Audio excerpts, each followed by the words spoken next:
Hello বন্ধুরা, আজকের আমি খাবো উচ্ছে বেগুন ভাজা, লাল শাক ভাজা আর পাতলা করে চিকেনের ঝোল।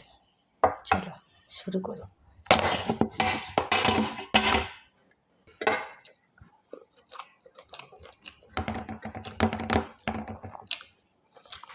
লাল শাক দিয়ে ভাত,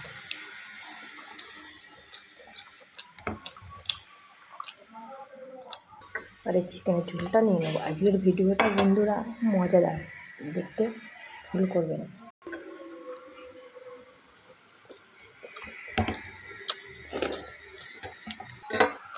খাওয়া হয়ে গেল বন্ধুরা, খাওয়া শেষ হয়ে গেল। ভিডিওটা লাস্ট পর্যন্ত দেখতে থাকো, এখানেই শেষ হলো। এই আমি আসছি। হ্যালো বন্ধুরা, দেখো আমি আজকে যাচ্ছি একটা ছেড়ার বাড়ি।